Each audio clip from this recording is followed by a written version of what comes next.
বিসমিল্লাহির রহমানির রহিম। সুপ্রিয় শিক্ষার্থীরা, লাস্ট ক্লাসে আমরা কাজ নিয়ে আলোচনা করেছিলাম। আজকে আমাদের পঞ্চম অধ্যায়ের লেকচার 2। আজকের আলোচ্য বিষয় হবে শক্তি, দ্যাট ইজ গতিশক্তি, কাজ শক্তি, উপপাদ্য এবং বিভিন্ন ধরনের বিভব শক্তি নিয়ে।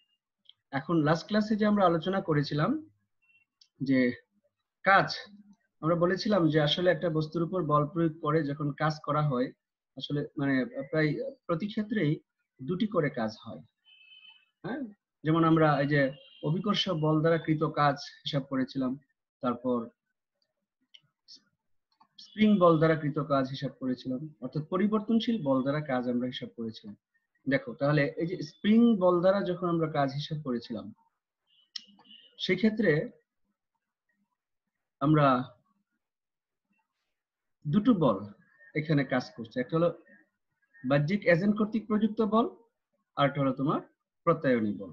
এখন বলছে যে যখন আমরা বাহ্যিক এজেন্ট দ্বারা কাজ হিসাব করব, এই যে এখানে যে বিষয়টা আমরা গতদিন ডিসকাস করেছিলাম, যে একটা স্প্রিংকে যখন তুমি প্রসারিত করেছো, এক্স পরিমাণ প্রসারিত করেছো, তাতে করে দুটো বল কাজ করছে। একটা হলো তোমার কি বল বলছে, বাহ্যিক এজেন্ট কর্তৃক প্রযুক্ত বল, আর একটা হলো প্রত্যায়নী বল।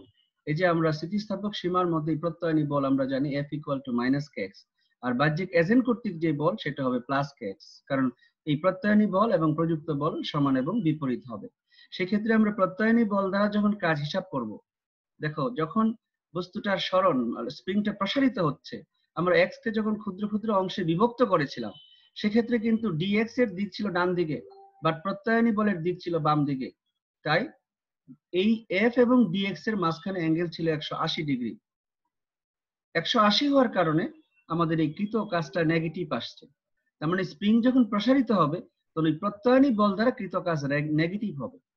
কিন্তু বাহ্যিক এজেন্ট যখন কাজ করেছে, দেখো সেক্ষেত্রে কিন্তু এই কোণটা আছে 0 ডিগ্রি, কারণ বাহ্যিক এজেন্ট যে বল প্রয়োগ করেছে তার দিক এবং ডিএক্স, দ্যাট মিন্স সরণের দিক কিন্তু একই, এই অবস্থায় 0 ডিগ্রি হয়েছে। সেক্ষেত্রে আমাদের কৃত কাজ কিন্তু পজিটিভ আসছে। তার মানে একটা স্প্রিং কে যখন তার স্বাভাবিক অবস্থা থেকে আমরা প্রসারিত করব, বাহ্যিক এজেন্ট দ্বারা কাজটা ধনাত্মক হবে, বাট প্রত্যায়নী বল দ্বারা কাজ কিন্তু ঋণাত্মক হবে। এখন প্রসারিত করার পর যদি আমরা বাহ্যিক এজেন্ট কর্তৃক যে প্রযুক্ত বল সেটা প্রত্যাহার করে নেই, তাহলে কিন্তু ওই বস্তুটা ওই প্রত্যায়নী বলের প্রভাবে তার স্বাভাবিক অবস্থানে চলে আসবে। তখন স্প্রিং যে কাজটা করবে সেটা কিন্তু পজিটিভ হবে। তার মানে মনে রাখতে হবে, প্রত্যায়নী বল দ্বারা কৃত কাজ পজিটিভও হতে পারে, নেগেটিভও হতে পারে। যখন স্প্রিং প্রসারিত হবে, তখন প্রত্যায়নী বলের বিপরীতে প্রসারণ ঘটবে, তখন সেই কাজটা নেগেটিভ হবে। আর ওই প্রসারিত অবস্থা থেকে যখন সে আবার স্বাভাবিক অবস্থায় ফিরে আসবে, তখন সংকুচন হবে, তখন তোমার ওই সরণ এবং বল একই দিকে হওয়ার কারণে কৃত কাজ পজিটিভ হবে। তার মানে মনে রাখতে হবে যে প্রত্যায়নী বল দ্বারা কৃত কাজ পজিটিভ নেগেটিভ দুটো হতে পারে। একইভাবে বাহ্যিক এজেন্ট দ্বারা কৃত কাজও কি হতে পারে, পজিটিভ নেগেটিভ হতে পারে। তুমি স্প্রিংটার উপর বল প্রয়োগ করেছো, কিন্তু প্রত্যায়নী বল যদি বেশি হয়, দুজন মিলে বল প্রয়োগ করেছো, একজন বল প্রত্যাহার করেছে আর আরেকজনের বল কিন্তু তাকে ওই অবস্থায় রাখতে পারবে না, তখন সংকুচিত হয়ে যাবে। তখন কিন্তু তোমার বল ডান দিকে ছিল কিন্তু সংকুচন ঘটছে, সেক্ষেত্রে বাহ্যিক এজেন্ট দ্বারা কৃত কাজও নেগেটিভ হয়ে যাবে। তার মানে আমাদের মনে রাখতে হবে যে স্থিতিস্থাপক সীমার মধ্যে প্রত্যায়নী বল দ্বারা কৃত কাজ পজিটিভ নেগেটিভ দুটোই হতে পারে। ক্লিয়ার? তারপর আমরা দেখছিলাম যে মহাকর্ষীয় ক্ষেত্রে কৃত কাজ।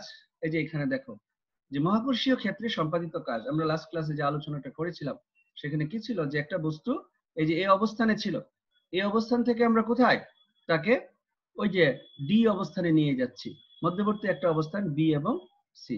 এখন যখন আমরা বি থেকে সি তে নিয়ে যাব, মহাকর্ষ বল ওই যে এম ভরের বস্তুর জন্য যে মহাকর্ষ বল সেটা কিন্তু তার নিজের দিকে কেন্দ্রের দিকে কাজ করছে। এখন এই মহাকর্ষ বলের বিরুদ্ধে তুমি একটা বল প্রয়োগ করেছো, এটা হলো বাহ্যিক এজেন্ট কর্তৃক প্রযুক্ত বল, এটাকে আমরা যদি এফ প্রাইম বলি। সেক্ষেত্রে মহাকর্ষ বল দ্বারা কৃত কাজের ক্ষেত্রে দেখো কি দাঁড়াচ্ছে, যে এখন সরণের দিক হলো ডান দিকে, এই যে বিসি সরণ। এখন এই যে আমরা এখানে কোনটাকে থিটা বলেছিলাম, যখন থিটা বলছো তাহলে এই সরণের সাথে ওই এই মহাকর্ষ বলের মধ্যবর্তী কোণ হবে 180 ডিগ্রি, থিটা 180 ডিগ্রি। সেই ক্ষেত্রে আমাদের কাজ কত আসছে, ঋণাত্মক আসছে। এবং এই যে আমরা কাজের একটা ইকুয়েশন পেয়েছি, W = কত, W = G mm, mm 1/r2 - 1/r1, R1 এই কাজটা কিন্তু নেগেটিভ। কেন? এই কাজটা হলো তোমার কোন বল দ্বারা কৃত কাজ? মহাকর্ষ বল দ্বারা কৃত কাজ। কিন্তু বাহ্যিক এজেন্ট দ্বারা যখন তুমি কাজ হিসাব করবা, এখন বাহ্যিক এজেন্ট দ্বারা যখন কাজ হিসাব করবা, তাহলে বাহ্যিক এজেন্ট তো ওই মহাকর্ষ বলের বিপরীতে বল প্রয়োগ করেছে, সমমানের বল। সেক্ষেত্রে বল এবং সরণের মধ্যবর্তী কোণ হবে 0 ডিগ্রি। 0 ডিগ্রি হওয়ার কারণে আমরা যে কাজ পেয়েছি W, এই W equal two GMM 1/R1 minus 1/R2। বুঝতে পেরেছো? তাহলে W ইকুয়াল টু কত? GMM 1/R1 minus 1/R2। তার মানে এই কাজটা হবে পজিটিভ কাজ। ওই যে আমরা লাস্ট ক্লাসে একটা ম্যাথমেটিক্যাল প্রবলেমও সলভ করেছিলাম, সেখানে কাজটা নেগেটিভ আসছিল। কেন নেগেটিভ আসছিল? আমরা 180 ডিগ্রি ধরে কাজ হিসাব করেছিলাম, এই সূত্রটা পেয়েছিলাম। আসলে অ্যাকচুয়ালি ওই কাজটা ছিল মহাকর্ষ বল দ্বারা কৃত কাজ। এবং যদি বাহ্যিক এজেন্ট কর্তৃক কৃত কাজ তুমি বের করো, তাহলে ফর্মুলাটা দাঁড়াবে GMM 1/R1 মাইনাস 1/R2। এই যে এখানে 1/R2 মাইনাস 1/R1, আর এখানে হলো 1/R2 R1 মাইনাস 1/R2। এই সূত্র দ্বারা কাজ হবে পজিটিভ, আর ওই সূত্র দ্বারা কাজ হবে নেগেটিভ। ক্লিয়ার? তার মানে কাজ দুইটা হবে সব সময়। তুমি একটা বস্তুকে টেনে সরাচ্ছ, রাস্তার উপর একটা বস্তু ছিল, টেনে সরাচ্ছ, তুমি কাজ করেছো, একটা কাজ হয়নি, দুটো কাজ হয়েছে। তোমার প্রযুক্ত বল দ্বারা কাজ হয়েছে, আবার ঘর্ষণ বল দ্বারা কাজ হয়েছে। বল জোড়ায় জোড়ায় কাজ থাকবে। তার মানে তোমার কাজ পজিটিভ হলে ঘর্ষণ বল দ্বারা কাজ হবে নেগেটিভ, দুইটা কাজ হবে। ওকে? এই কারণে আমরা যখন একটা বস্তুকে ভূপৃষ্ঠ থেকে উপরে উঠাই, তাহলে আমাদের দ্বারা কাজ পজিটিভ হবে, বাট অভিকর্ষ বল দ্বারা কাজ কি হবে? নেগেটিভ হবে। বাট উপর থেকে একটা বস্তু যখন নিচে চলে আসবে, তখন অভিকর্ষ বল দ্বারা কাজ পজিটিভ হবে, বাহ্যিক এজেন্ট দ্বারা কৃত কাজ নেগেটিভ হবে। ওকে? ঠিক আছে, তাহলে আমরা লাস্ট ক্লাসে এই যে কাজ নিয়ে আলোচনা করেছিলাম, আজকে আমরা আলোচনা করব কি নিয়ে? শক্তি নিয়ে। আমাদের অধ্যায়ের নামই হলো কাজ, শক্তি, ক্ষমতা। তাহলে এই যে আমরা শক্তি নিয়ে যে আলোচনা করব, প্রথমে আসবে গতিশক্তি। এখানে শক্তির বিভিন্ন রূপ আছে, শক্তির বিভিন্ন রূপ আছে। আমরা এই কাজ শক্তি ক্ষমতায় শুধু যান্ত্রিক শক্তি নিয়ে আলোচনা করব। আর এই যান্ত্রিক শক্তি হলো গতিশক্তি এবং বিভব শক্তি সমষ্টি। তাহলে গতিশক্তি কাকে বলে? বলছে গতিশক্তি কোন একটা গতিশীল বস্তু গতির জন্য কাজ করার যে সামর্থ্য লাভ করে, তাকে বলা হয় গতিশক্তি। মনে করো একটা বস্তু, এই যে স্থির বস্তু, তার বেগ 0, তার আদি বেগ কত? 0। তুমি বল প্রয়োগ করেছো, তাকে গতিশীল করেছো, কতটা বেগ প্রাপ্ত হয়েছে? v। এই যে v বেগ প্রাপ্ত হওয়ার তুমি কাজ করেছো, বল প্রয়োগ করে তুমি তাকে সরিয়েছো, দ্যাট মিন্স তুমি কাজ করেছো। যেই পরিমাণ কাজ করেছো, সেই পরিমাণ কাজ ওই বস্তুর গতিশক্তিতে রূপান্তরিত হবে। তার মানে ওই বস্তুর গতিশক্তি তোমার দ্বারা কৃত কাজ। এখন এই ধরো তুমি বস্তুটাকে x পরিমাণ সরিয়েছো, আমরা যদি ক্যালকুলাসের মাধ্যমে সেই কাজটা হিসাব করি, তাহলে এই গতিপথটাকে অসংখ্য ক্ষুদ্র ক্ষুদ্র ভাগে ভাগ করব। একটা ভাগ হবে আমাদের dx, আর সেই dx এর জন্য কৃত কাজ dw ইকুয়াল টু কত বলবা? f dx। এখন ইন্টিগ্রেশন করলে টোটাল কাজ পেয়ে যাব। তাহলে এই যে ইন্টিগ্রেশনের মাধ্যমে যদি আমরা কাজ বের করতে চাই, w equal to integration of f dx। আর f সমান সমান আমরা জানি কত? ma। f ইকুয়াল টু আমরা কত জানি? ma। আর a সমান সমান কত জানো? db by dt। এই কারণে আমরা এর পরিবর্তে db বাই dt লিখেছি। ক্লিয়ার? এখন এই যে dx বাই dt, ওইটা আবার কত হয়ে যায়? v। আমরা জানি v equal to dx by dt। এই কারণে আমরা এই যে dx বাই dt এর পরিবর্তে v লিখছি, আর আছে কত? v। তার মানে integration of mv dv। m constant বাইরে চলে আসছে, তাহলে ইন্টিগ্রেশন অফ v dv, তার ভ্যালু কত? v square by 2। তার মানে এই যে v স্কয়ার বাই 2 আমাদের লিমিট হবে 0 টু v, কারণ এখানে তারা বেগ ছিল 0, এখানে বেগ হলো কত? v। তাহলে 0 টু v লিমিট বসালে আমরা কত পাচ্ছি? Half mv square. তার মানে একটা স্থির বস্তুকে v বেগ অর্জন করার জন্য বাহ্যিক এজেন্ট যে কাজ করেছে, সেই কাজটা হলো হাফ mv স্কয়ার। তাহলে সংজ্ঞা অনুসারে কৃত কাজই হবে তার গতিশক্তি। সো গতিশক্তি কে ইকুয়াল টু হবে হাফ mv স্কয়ার। সেখান থেকে আমরা দেখতে পাচ্ছি গতিশক্তি একটা বস্তুর বেগের বর্গের সমানুপাতিক হবে। এখন বস্তুর বেগ অর্জন করছে, তার একটা ভরবেগও প্রাপ্ত হয়েছে, সেই ভরবেগ ইকুয়াল টু mv। তাহলে গতিশক্তির সাথে ভরবেগের একটা রিলেশন আছে। কি রিলেশন?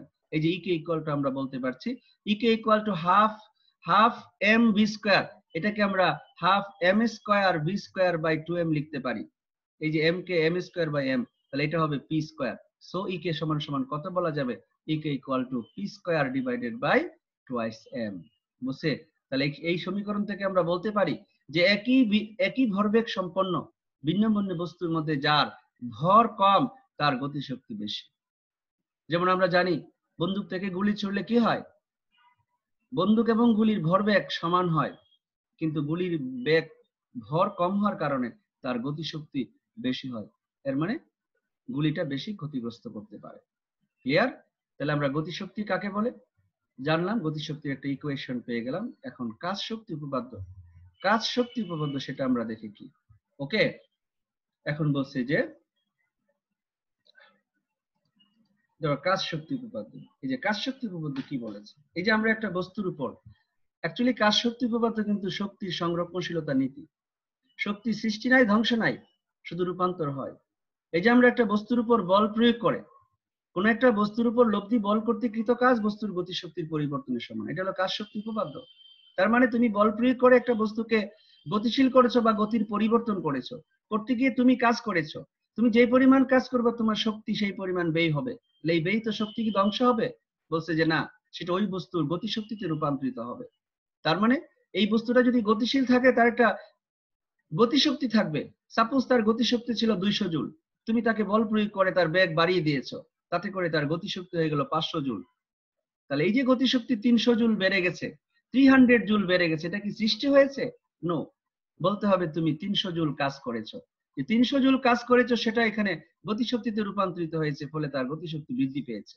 তার মানে একটা বস্তুর উপর যখন তুমি কাজ করবা, সেই কৃত কাজ তার ওই গতিশক্তির পরিবর্তনের সমান হবে। এটাই কাজ শক্তি উপপাদ্য। অ্যাকচুয়ালি সেটা কি? শক্তির সংরক্ষণশীলতা নীতি। এটাকে আমরা শক্তির সংরক্ষণশীলতা নীতি বলতে পারি। কিভাবে?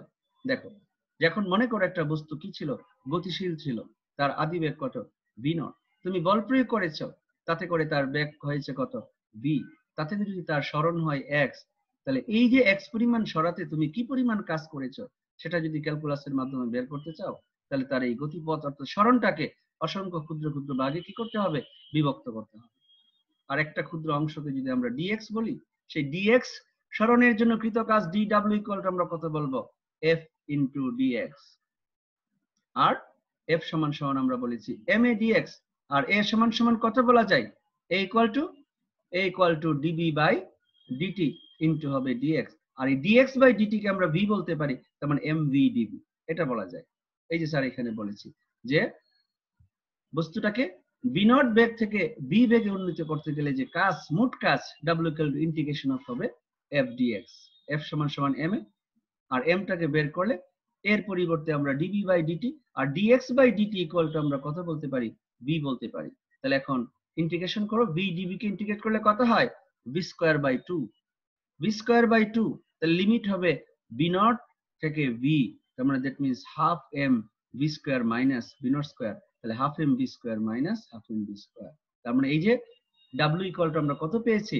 হাফ এম বি স্কয়ার, এটা তার শেষ গতিশক্তি, আর half M v not square সেটা ছিল আদি গতিশক্তি। তাহলে এটা কি? গতিশক্তির পরিবর্তন।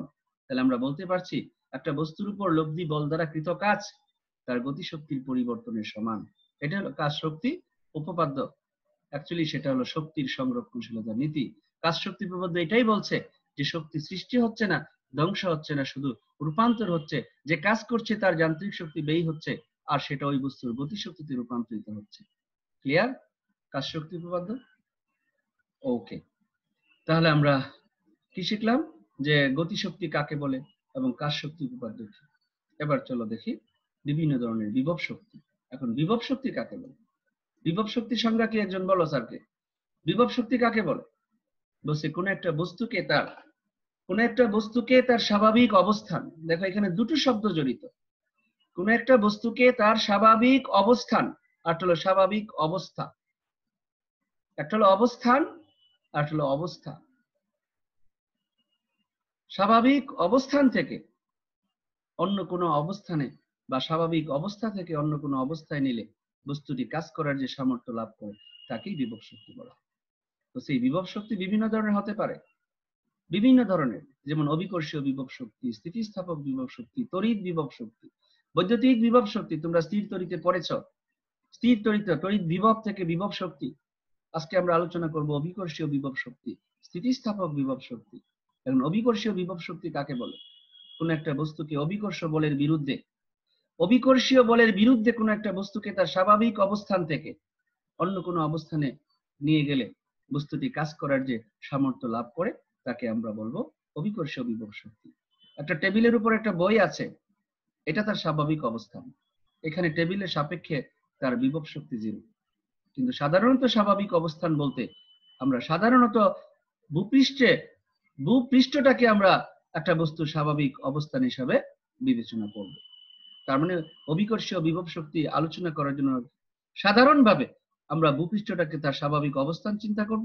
এই স্বাভাবিক অবস্থান থেকে অর্থাৎ ভূপৃষ্ঠ থেকে অভিকর্ষ বলের বিরুদ্ধে কোন একটা বস্তুকে সরাতে তার অবস্থানের পরিবর্তন করলে যে পরিমাণ কাজ করার সামর্থ্য লাভ করবে সেটাই হবে তার অভিকর্ষ বিভব শক্তি। এখন প্রশ্ন হলো, একটা বস্তুর ভূপৃষ্ঠে একটা বস্তুর ভর যদি m হয়, m ভরের একটা বস্তুকে যদি অভিকর্ষ বলের বিরুদ্ধে, m ভরের একটা বস্তু হলে তার উপর ক্রিয়াশীল অভিকর্ষ বল হলো mg, সেই mg বলের বিরুদ্ধে যদি তাকে আমরা h পরিমাণ উচ্চতায় ওঠাতে যে পরিমাণ কাজ করতে হবে, তাহলে উপর উঠাতে তুমি বল প্রয়োগ করতে হবে। কি পরিমাণ বল? বলছে তার ওজনের সমান বল প্রয়োগ করতে হবে। তাহলে এই ওজনের সমান বল প্রয়োগ করে যদি h পরিমাণ সরাও, তাহলে কি পরিমাণ কাজ হবে? সেটাই হবে তোমার অভিকর্ষীয় বিভব শক্তি। এখন বলছে যে এই এইচটাকে যদি আমরা অসংখ্য ক্ষুদ্র ক্ষুদ্র ভাগে বিভক্ত করি, করে যদি ক্ষুদ্র একটা অংশ চিন্তা করি ডি এইচ, সেই ডি এইচ এর জন্য কৃত কাজ ডি ডাব্লিউ ইকুয়াল টু কত বলবা? F d H.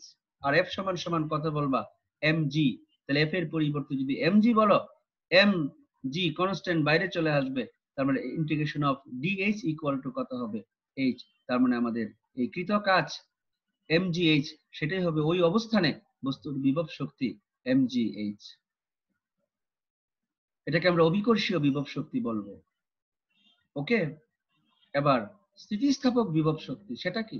বলছে কোন একটা বস্তুকে তার স্বাভাবিক অবস্থা, এই যে তোমাদের স্কেল আছে, স্টিলের স্কেল, টেবিলের উপর ধরে একটা প্রান্ত বাঁকা করে যখন ছেড়ে দাও বিকট একটা শব্দ হয়। তার অর্থ কি? যে তার স্বাভাবিক অবস্থা ছিল কি? সোজা। এখন আমরা কি করলাম? এই সোজা অবস্থা থেকে তাকে আমরা এরকম বাঁকা করে ফেলছি। বাঁকা করে যখন ছেড়ে দেই তখন খুব দ্রুত বেগে সে টেবিলের উপর একটা আঘাত করে, এই আঘাতের ফলে বিকট শব্দ উৎপন্ন হয়। তার মানে এই শব্দ করার যে সামর্থ্য স্কেলটা অর্জন করছে কখন? যখন তাকে তুমি বাঁকা করেছো, অর্থাৎ তার স্বাভাবিক অবস্থার পরিবর্তন করেছো। তখন ওই বাঁকা অবস্থায় তার মধ্যে কাজ করার যে সামর্থ্য অর্জন করলো সেটাই হবে তার স্থিতিস্থাপক বিভব শক্তি। যেমন একটা স্প্রিং তার দৈর্ঘ্য কি? স্বাভাবিক দৈর্ঘ্য, সে কোনো কাজ করার সামর্থ্য লাভ করবে না। কিন্তু যদি তাকে সংকুচিত করো, এই যে সংকুচিত করা বল প্রয়োগ করে, এখন যদি এখানে একটা বস্তু রেখে ছেড়ে দাও, তাহলে ওই স্প্রিংটা ওই বস্তুটাকে গতিশীল করবে, যেটা বন্দুকের গুলির মতো হয়। অথবা যদি স্প্রিংটাকে প্রসারিত করে, টেনে লম্বা করে, এইরকম লম্বা করে যদি এখানে একটা বস্তু রেখে ছেড়ে দাও, তখন সেটা এইদিকে গতিশীল হয়ে যাবে স্প্রিং এর ভিতর। এইভাবে তার স্বাভাবিক অবস্থার পরিবর্তন করলে সে কাজ করার যে সামর্থ্য লাভ করবে সেটাই হবে তার অভিকর্ষীয় স্থিতিস্থাপক বিভব শক্তি। চলো এখন দেখি যে স্থিতিস্থাপক বিভব শক্তি রাশিমালা কি। এখন বলছে যে এই যে দেখো একটা স্প্রিং, আমরা চিত্রে কি দেখতে পাচ্ছি? একটা স্প্রিং দেখতে পাচ্ছি, এটা তার স্বাভাবিক দৈর্ঘ্য। এখন স্থিতিস্থাপক সীমার মধ্যে কোনো বস্তুর উপর বল প্রয়োগ করা হলে বস্তুটির বিকৃতি ঘটে, এই বিকৃতি ঘটাতে বস্তু বাহ্যিক এজেন্টকে কাজ করতে হবে। তুমি এই যে স্প্রিং একটা বস্তু, এটা তার স্বাভাবিক দৈর্ঘ্য।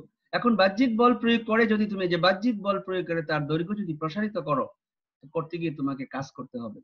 যেই পরিমাণ কাজ করবা সেই পরিমাণ শক্তি তার মধ্যে সঞ্চয় হবে, সেটাই হবে তার স্থিতিস্থাপক বিভব শক্তি। এই কাজটা কার বিরুদ্ধে করেছ? ওই স্থিতিস্থাপক বলের বিরুদ্ধে। স্থিতিস্থাপক বলের বিরুদ্ধে, তার মানে যার স্থিতিস্থাপক গুণাঙ্ক বেশি, তার স্থিতিস্থাপক বলও বেশি হবে, ওই বলের বিরুদ্ধে তোমাকে কাজও বেশি করতে হবে, সেই ক্ষেত্রে তার মধ্যে বেশি শক্তি সঞ্চয় হবে। আমি একটা রাবার ব্যান্ডকে প্রসারিত করব, একটা স্টিলের স্প্রিংকে প্রসারিত করব, একই পরিমাণ সমান, দেখা যাবে রাবার ব্যান্ডে যে পরিমাণ শক্তি সঞ্চয় হবে স্টিলের স্প্রিং এর মধ্যে তার চেয়ে অনেক অনেক গুণ বেশি শক্তি সঞ্চয় হবে। কেন? কারণ রাবারের যে প্রত্যয়নী বল সেটা কম, আমি বাহ্যিক বল প্রয়োগ করেছি কম, আমি কম কাজ করেছি, স্প্রিংকে প্রসারিত করতে বেশি কাজ করেছি, বেশি শক্তি সঞ্চয় হয়েছে। ক্লিয়ার? এই জন্য স্থিতিস্থাপক সীমার মধ্যে আমরা জানি প্রত্যয়নী বল, এই যে দেখো স্থিতিস্থাপক বল এফ এস সমানুপাতিক মাইনাস এক্স, ইকুয়াল টু বললে F S equal to minus k x. আর এই বাহ্যিক এজেন্ট কর্তৃক যে প্রযুক্ত বল সেটা হবে প্লাস কে এক্স। কারণ এই প্রত্যয়নী বলটা নেগেটিভ, যদি আমরা বলি যে প্রযুক্ত বল ইকুয়াল টু হবে মাইনাস কত এফ এস, তাহলে এটা নেগেটিভ, অলওয়েজ নেগেটিভ। তুমি যদি সংকুচিত ঘটাও সংকোচনের বিরুদ্ধে এই বলটা কাজ করবে, তার মানে সেটা অলওয়েজ নেগেটিভ হবে। তার মানে এখানে মাইনাস কেএক্স আর মাইনাস মিলে হয়ে যাবে প্লাস কেএক্স। এখন বাহ্যিক এজেন্ট দ্বারা কৃত কাজ যখন হিসাব করবা, এখন তুমি মনে করো এক্স পরিমাণ সরালা, এক্স কে ক্ষুদ্র ক্ষুদ্র অংশে বিভক্ত করছো, একটা ক্ষুদ্র অংশ যদি ডিএক্স চিন্তা করো, সেই ডিএক্স এর জন্য যে কৃত কাজ সেটা হবে এফ ডিএক্স। তাকে যখন আমরা ইন্টিগ্রেশন করব সেটা হবে মোট কাজ। তাহলে মোট কাজ এফ ডিএক্স। এখানে কস থিটা ছিল, এখানে থিটার ভ্যালু কত হবে? বলছে 0 ডিগ্রি। আমি বাহ্যিক এজেন্ট দ্বারা কাজ হিসাব করছি, এই জন্য সরণের দিক বলের দিক একই, সো এই ক্ষেত্রে থিটা ইকুয়াল টু 0 ডিগ্রি। এই কারণে এই যে এফ ডিএক্স কস 0 ডিগ্রি কারণে সেটা 1 হয়ে গেছে। সো এফ এর পরিবর্তে কেএক্স বসালাম, তাহলে কত দাঁড়ালো? এফ এর পরিবর্তে কেএক্স বসালে আমরা পাচ্ছি কেএক্স ডিএক্স। কে কনস্ট্যান্ট বাইরে রাখো, এক্স ডিএক্স ইন্টিগ্রেশন করো। ইন্টিগ্রেশন কত হবে? এক্স ডিএক্স এর ইন্টিগ্রেশন কি বয়েস? X square by 2 equal to, এখন যদি লিমিট বসাও হাফ কে এক্স স্কয়ার। তার মানে একটা স্প্রিং কে যদি আমরা এক্স পরিমাণ প্রসারিত করি, তাহলে বাহ্যিক এজেন্ট যে কাজ করছে সেটা হাফ কে এক্স স্কয়ার। বসে এই কাজই স্প্রিং এর মধ্যে সঞ্চয় হবে, এবং সেটাই হবে এই যে স্প্রিং এর দৈর্ঘ্য এক্স পরিমাণ প্রসারিত করলে সঞ্চিত শক্তির পরিমাণ সেটা হবে হাফ কে এক্স স্কয়ার। তুমি যত বেশি কাজ করবে বলছে সেই পরিমাণ শক্তি সঞ্চয় হবে। তার মানে ইপি ইকুয়াল টু, এই যে স্থিতিস্থাপক বিভব শক্তি, এটাকে অনেক সময় স্থিতিস্থাপক স্থিতিশক্তি বলা হয়, সংক্ষেপে স্থিতিশক্তি। এটাকে তুমি সংক্ষেপে কি বলতে পারো? স্থিতিশক্তি। স্থিতিশক্তি এটা স্থিতিস্থাপক বিভব শক্তি, স্থিতিস্থাপক স্থিতিশক্তি, বা সংক্ষেপে আমরা স্থিতিশক্তি বলতে পারি। ইপি ইকুয়াল টু কত? Half K x square. Okay, তাহলে আমরা কি শিখলাম? যে একটা স্প্রিং প্রসারিত করলে কি পরিমাণ শক্তি সঞ্চয় হয় সেটা আমরা পেয়ে গেলাম। একটা বস্তুকে অভিকর্ষের বিরুদ্ধে উঠালে কি পরিমাণ শক্তি সঞ্চয় হবে তা পেয়ে গেলাম, সেটা EP equal to half M V square. Okay, তাহলে আমরা অভিকর্ষীয় বিভব শক্তি, স্থিতিস্থাপক বিভব শক্তি নিয়ে আলোচনা করেছি। ওকে, এবার আমরা ম্যাথমেটিক্যাল প্রবলেম সলভ করব। কিছু ম্যাথমেটিক্যাল প্রবলেম তোমরা সলভ করো। ওকে, এখন দেখো কিছু গাণিতিক সমস্যা আছে, ক্যালকুলেটর নিয়ে বসো বয়েস। আমি কিন্তু বলছি ক্লাস বই খাতা ক্যালকুলেটর নিয়ে টেবিলে বসবে। ওকে, এখন আমরা যে প্রথম যে গাণিতিক সমস্যা সেটা সমাধান করব।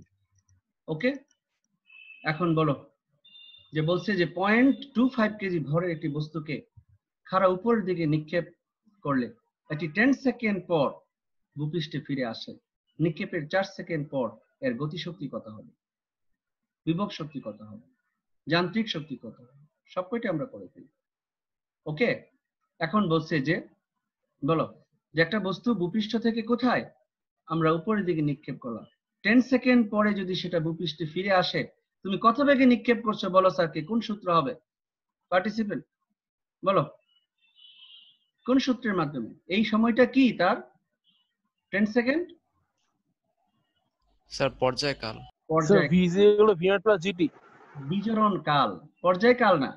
পর্যাবৃত্ত জি স্যার, তো বিচরণ কাল স্যার। পর্যায়কাল হবে, সেটা হবে বিচরণ কাল। এখন বলো, তোমরা গতিবিদ্যায় বিচরণ কালের সূত্র পড়েছো, বিচরণ কাল টি ইকুয়াল টু কত? রেসপন্স করো স্যারকে। Sir 2 v0 by g. Exactly, very good, 2 v0 by g. সেখান থেকে আমরা v0 এর ভ্যালুটা পেয়ে যাব। তাহলে ক্যালকুলেশন করে স্যারকে জানাও যে v0 ইকুয়াল টু কত আসবে। v0 আমরা যেই বেগে বস্তুটাকে খাড়া উপর দিকে ছুঁড়ে মারলাম, সেই v0 এর ভ্যালু কত হবে? 49 metre per second.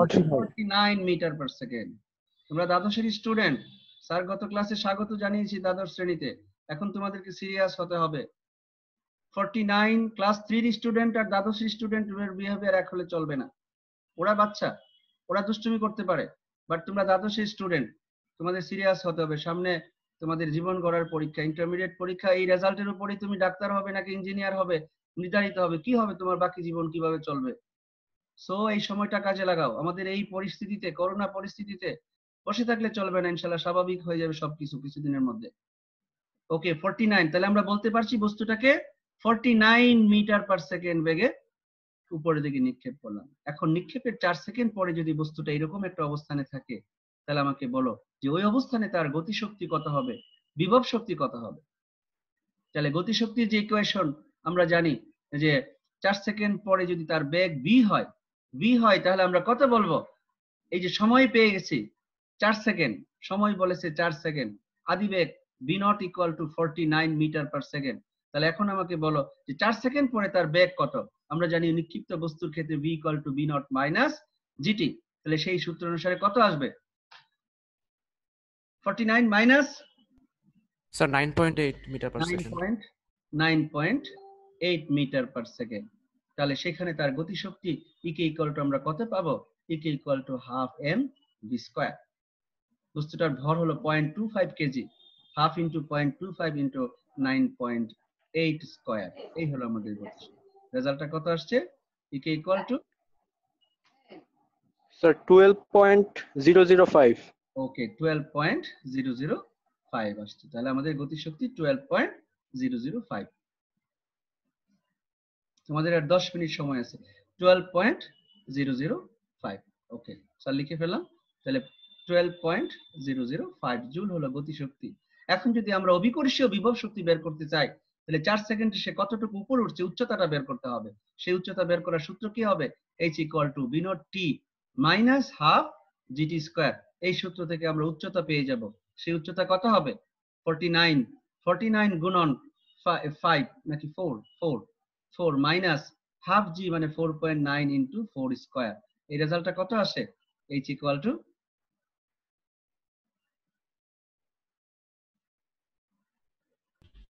Sir 117.6। 117.6 metre. So আমাদের ওই অবস্থানে তার যে বিভব শক্তি P ইকুয়াল টু কত হবে? mg h। এই সূত্র দ্বারা আমরা বিভব শক্তিটা পেয়ে যাব। ওকে কত আসে? এটাকে গুণ করে দাও 9.8 ইন্টু 0.25 Sir, 3. 30 ইপি কত আসছে?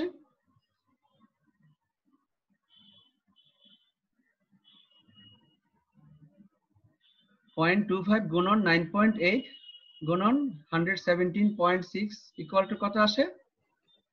Sir, 288.12. 88.12 joule. 12. Okay very good very good. তাহলে আমরা প্র্যাকটিস করছি। ওকে তারপরে প্রবলেমটা কি বলছে দেখো।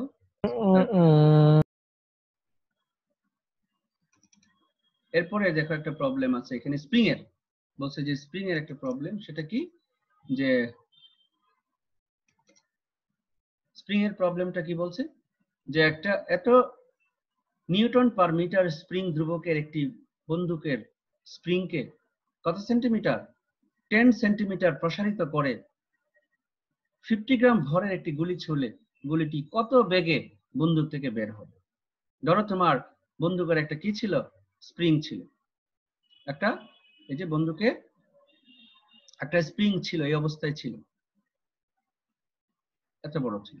এখন এখানে একটা বুলেটটা রেখে আমরা কি করেছি? স্প্রিংটাকে প্রসারিত করে এখানে এনেছি। তখন যখন ছেড়ে দিব, স্প্রিংটা যখন এইদিকে আসবে, ওই স্প্রিং এর ভিতর দিয়ে বুলেটটা বেরিয়ে যাবে, এই দিক দিয়ে বেরিয়ে যাবে। তাহলে আমরা এখানে কতটুকু প্রসারিত করেছি স্প্রিংটাকে? এক্স। সেই এক্স এর ভ্যালু কত? 10 সেন্টিমিটার মানে 0.1 মিটার।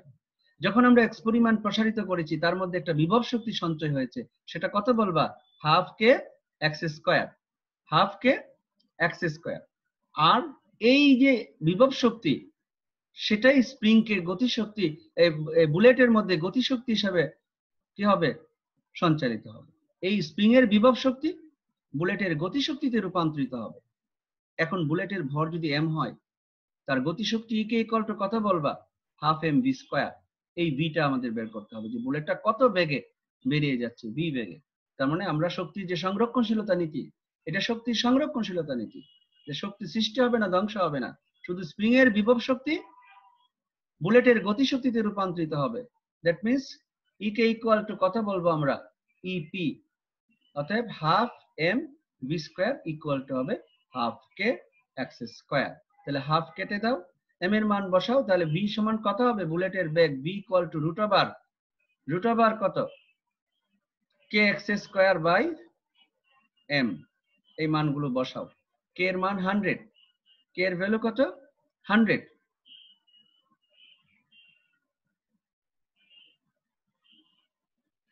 কে এর ভ্যালু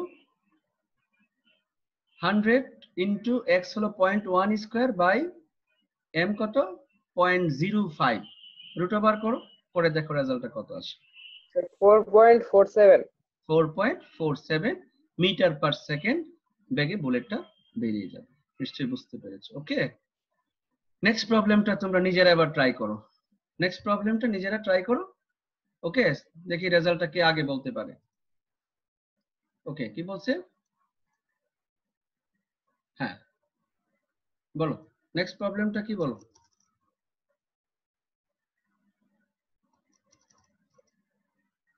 বলছে যে অনুভূমিক তলের উপর অবস্থিত, অনুভূমিক তলের উপর অবস্থিত 2 কেজি একটি ব্লককে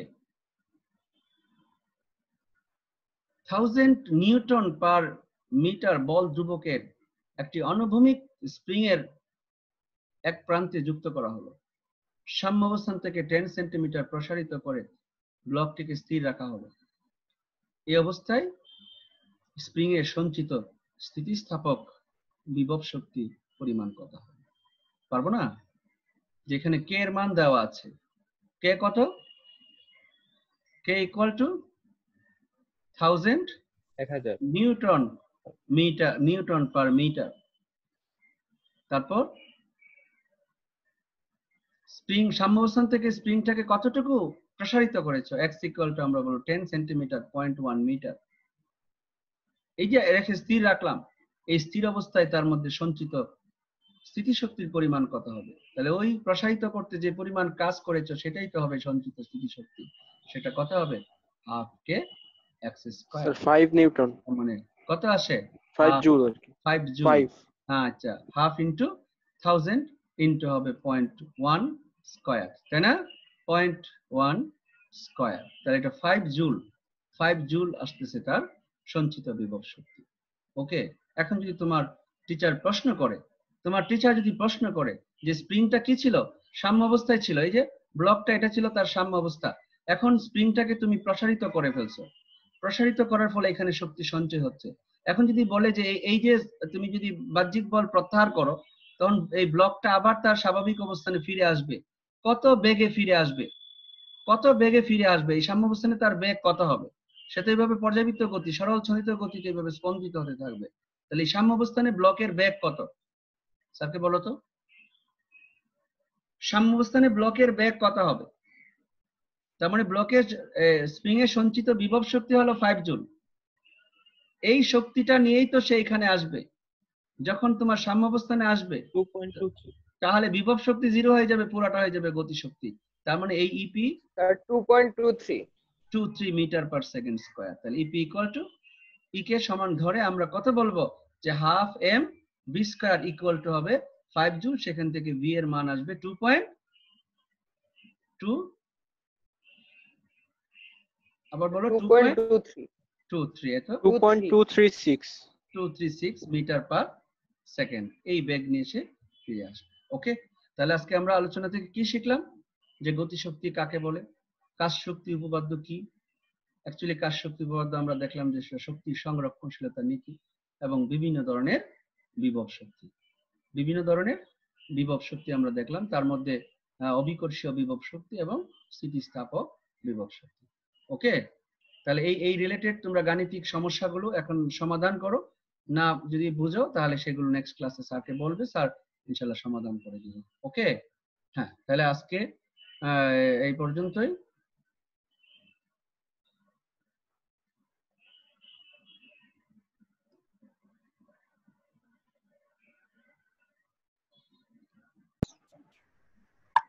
ওকে।